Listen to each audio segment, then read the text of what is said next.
For as long as car companies have produced more than one brand of vehicle, it's been traditional for an automaker's premium or luxury brand to make use of the same platform and underpinnings as its more mainstream models. The underpinnings, essentially the mechanical engineering of the car's chassis, powertrain, brakes and suspension systems, remain the same or similar.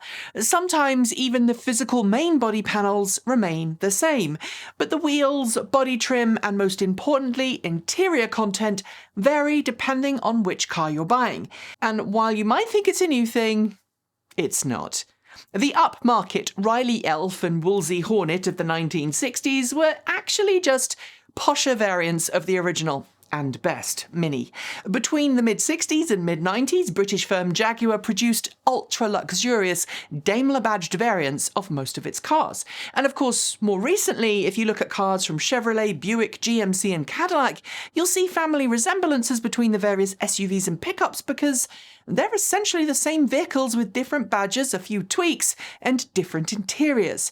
Which brings me to today and the official unveiling in Germany of the Audi Q4 e-tron SUV and Q4 e-tron Sportback, the two latest all-electric Audis to wear the e-tron nameplate. Following hot on the heels of the e-tron and e-tron Sportback a few years ago, then the e-tron GT earlier this year, Audi's pushing just as hard as its sister company Volkswagen, both of which are owned by Volkswagen AG, to transition its offerings to an all-electric future. Which is why the Audi Q4 e-tron, the most affordable all-electric Audi to get revealed to date, might seem a little familiar. That's because underneath it is essentially a Volkswagen ID.4. Built on the same MEB platform as the Volkswagen ID.4 and ID.3 electric cars, the Q4 e-tron and Q4 e-tron Sportback even share the battery pack and drivetrain choices. It's made on the same production line as the ID.4, and that means a lot of its specifications and dimensions are identical, or near as damn it, to the Volkswagen version. But being an Audi, the Q4 SUV and Q4 e-tron Sportback are built with a little more luxury in mind, and during the rather long, exhaustive press event held earlier today to herald these two cars' official launches, Audi went through great lengths to try and set both apart from their more commonly badged cousins. So today I'm going to go over what we know about both vehicles and explain what's different between them and the ID.4.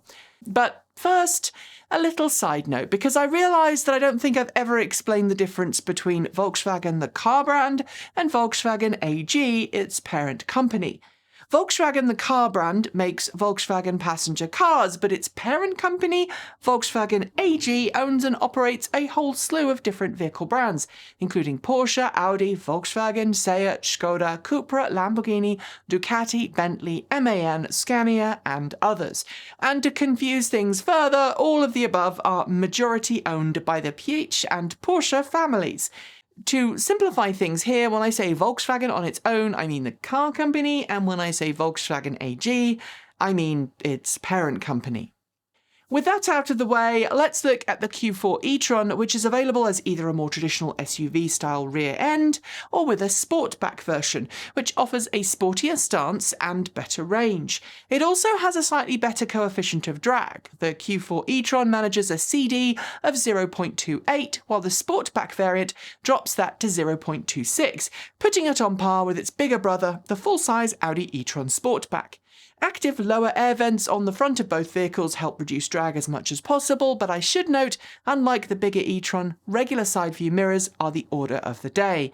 Even in Europe, where it's legal, there's no option for side view cameras. That said, these drag coefficients aren't particularly worth getting excited about. They're better than the Nissan Leaf and Chevrolet Bolt EV, but nowhere near that of the Tesla Model 3, or in fact, the EV1.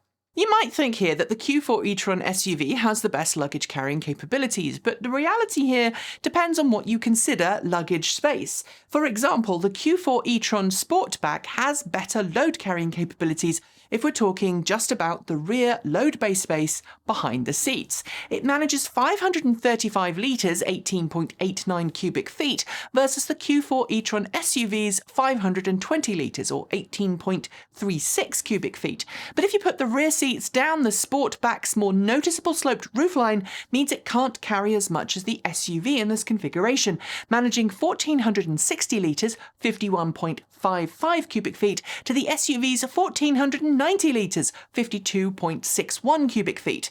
Which you choose might depend on those slightly different figures. Towing comes as standard in the EU with a total maximum towing limit of just 1,000 kilos, just over £2,200 for the lowest spec variants, with 1,200 kilos, £2,645 on the all-wheel drive variant. Like many cars sold around the world, however, don't expect identical towing capabilities in different markets. To my knowledge, Audi hasn't listed any towing capabilities for the North American market yet. That said, its sibling, the ID.4, can tow in North America, so I don't think it'd be a problem for the Audi Q4 e-tron to do the same. Let's look inside. Both versions of the Q4 e-tron are far more driver-focused than the ID.4. Instead of the floating iPad-esque display of their cousins, the Q4 e-tron's display is fully embedded into the dash, with a driver information cluster behind the steering wheel offering the same kind of rich, customizable display as the rest of the e-tron family. The center console is available in two different sizes, 10.1 inches and 11.6 inches, with the latter apparently coming later this year as an optional extra. Infotainment, interestingly, can also be spec'd at three different levels: MMI, MMI Plus and MMI Pro. The low-end MMI includes online traffic information with charging, station-aware route planning. And at the other end, the MMI Pro has Audi's Virtual Cockpit Plus system, wireless hotspot, augmented reality head-up display, Google Earth navigation, online speech entry, and internet radio. As you'd expect, the Q4 e-tron comes with a host of driver assistant features as standard, including Audi Presense Front Turn Assist and Collision Avoidance Assist.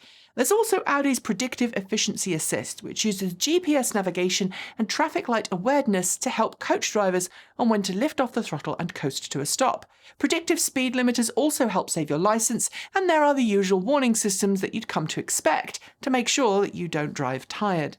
Interestingly though, Adaptive Cruise Control and Adaptive Cruise Assist, which is what Audi calls its Lane Keep Assist, is an optional extra, something that actually surprises me.